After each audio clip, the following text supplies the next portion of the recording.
What if your body fat percentage showed up on your tax return? Not your income, not your property, your body, measured once a year by a machine and converted directly into how much you owe the government. It sounds dystopian, but here's the uncomfortable part. The financial logic behind it is real, and one country has already come closer to this than you think. Let me introduce you to two people. Maya plays by the rules. She runs 3 times a week, tracks her macros, never games the system. Daniel is clever. He reads every policy looking for the loophole, and he usually finds it. By the end of this video, only one of them is better off. And it's probably not who you'd guess. Here's the policy. Every adult gets a mandatory annual body composition scan, tied to the same health screening infrastructure many countries already use for military-age fitness checks. If your body fat percentage exceeds a clinically defined obese threshold, you pay a 3% income tax surcharge. If you're healthy, you pay nothing. Why would any government do this? Because the numbers are brutal. The OECD estimates that treating high body weight costs over $200 per person per year across member states.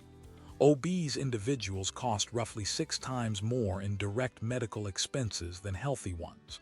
The argument isn't moral, it's actuarial. If healthy citizens statistically consume fewer public healthcare resources, then a financial signal tied to health outcomes might, in theory, change behavior at the population level.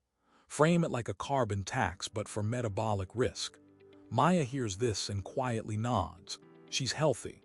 She pays nothing. To her, it sounds like fairness. Daniel hears this and pulls out a calculator. For decades, this idea died on one question. How do you measure it cheaply and fairly? BMI is free, but it's crude. It can't tell a muscular athlete from someone genuinely at risk. A DEXA scan is accurate, but it uses radiation and costs hundreds of dollars per person. Neither scales to an entire nation. Then comes Bioelectrical Impedance Analysis, or BIA. It sends a tiny, imperceptible electrical current through your body. No radiation. 60 seconds. It measures body fat, lean muscle, visceral fat, and hydration all at once. A clinical-grade machine costs around $10,000 to $15,000, but the cost per individual scan at national scale drops to under $5. A 2024 UK Biobank study confirmed BIA correlates strongly with DEXA at the population level. The US military already uses it for fitness assessments. You don't need hospitals. You need a pharmacy, a post office, a doctor's waiting room. Suddenly, the policy that was always too expensive to be fair becomes, on paper, viable. Remember that phrase, on paper. The policy launches, and at first it works beautifully. Gym memberships spike 34% in the first year. The wellness industry explodes. Personal trainers are booked solid. The government projects $8 billion in annual revenue, plus long-term healthcare savings on top. Meyer is thriving. She gets her scan, passes easily, pays nothing, and feels for the first time like the system rewards the choices she's been making all along. Daniel gets his scan. He lands just over the obese threshold. On his $60,000 salary, that 3% surcharge is $1,800 a year. $1,800 every year for a number on a machine. So Daniel does what Daniel always does. He starts reading the fine print on the technology itself. And that's where the whole thing begins to unravel. Here's what the policymakers forgot. BIA doesn't measure fat directly. It measures how easily electricity moves through your body, and that depends heavily on how hydrated you are. Drink 2 liters of water before your scan and your body fat reading drops, not because you lost fat, because you changed the water content of your tissue. The machine can't tell the difference. Daniel figures this out in an afternoon, and he's not the only one. Within months, a black market appears. Pre-scan protocols, scan prep coaches, people advertising guaranteed threshold pass programs, carb loading, water timing, electrolyte manipulation for $300 a session. $300 to dodge an $1,800 tax. The math isn't subtle. Daniel pays the coach, games the scan, and pays 0 surcharge. By the end of year 2, compliance is collapsing. Revenue comes in 40% below projection. Maya, who did everything honestly, watches Daniel beat the system without losing a single pound, and she starts to wonder what the point was. But the loophole is the small problem.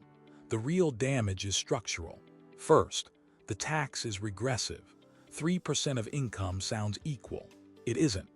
For a worker earning $25,000, that surcharge cuts into rent and groceries. For an executive earning $200,000, it's a rounding error.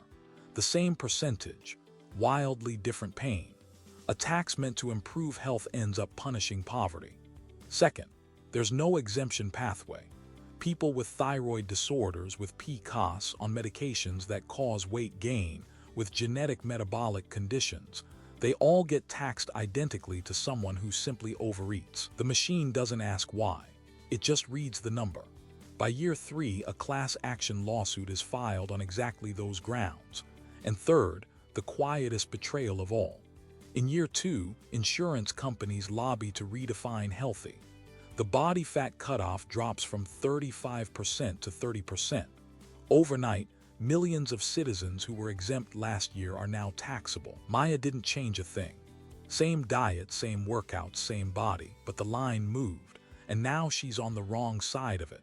She finally understands what Daniel knew all along: when the rules can be moved, playing fair isn't safety. It's just exposure. If this all sounds far-fetched, it isn't. We have 2 real-world experiments. Japan, 2008, the so-called Metabo Law. Japan mandated annual waist measurements for every citizen aged 40 to 75. Companies and insurers that failed to bring their employees' metrics under control faced government fines. NEC, Japan's biggest PC maker, faced a $19 million penalty. But notice the difference. Japan fined the employer. This policy fines you, the individual. It goes one step further than any government has ever dared. Then there's Denmark, 2011, the world's first fat tax, levied on the saturated fat content of food. It lasted 15 months. Danes simply drove across the border to Germany and Sweden to shop. 1,300 jobs were lost. Administrative costs ate more than 10% of the revenue. 80% of Danes never changed what they ate. This policy was designed to fix Denmark's mistakes. You can't border shop your way out of your own body fat percentage. But in fixing the old problems, it created entirely new ones. Year 4. Daniel, who's been gaming his scans for years and quietly documenting his thyroid condition, wins a landmark discrimination case. The court finds the policy has no fair exemption mechanism. It triggers a full national review. Year 5. The accountants finally add it all up. The administrative cost of running national BIA infrastructure, the machines, the staff, the data systems, the appeals, consumes 38% of every dollar collected. Legal costs from the lawsuits eat another 15%. Net fiscal gain, near zero. The $8 billion dream collects almost nothing once you subtract what it costs to run. The policy is quietly shelved. No grand announcement. It just disappears from next year's budget. But something did get built. The wellness industry that boomed in year 1 is now a $40 billion behemoth that didn't exist before. Gym chains, supplement companies, and yes, the scam prep coaches Daniel paid. The one group that profited from a health tax was the industry selling ways around it. So who won? Daniel, who gamed every scan, paid almost nothing and walked away with a court victory. Maya, who did everything right, got reclassified, taxed, and watched the rules move under her feet. That's not an accident. That's the structure. And here's the thesis, the thing worth sitting with after this video ends. The more individually fair you make a policy, the more expensive, complex, and legally fragile it becomes. A blunt tool like BMI is cheap, but it's unjust.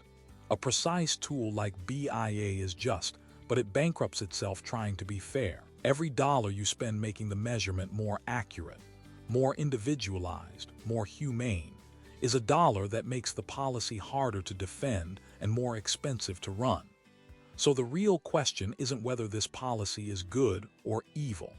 It's whether fairness and efficiency can ever exist in the same tax at the same time. Or whether, the moment you try to measure a human being precisely enough to be fair to them, the whole thing collapses under its own weight. What would you do? Would you accept a 3% tax for being healthy yourself, knowing the line could move next year? A policy can be scientifically perfect and financially doomed at the same time, because the cost of measuring people fairly often exceeds whatever you collect by taxing them.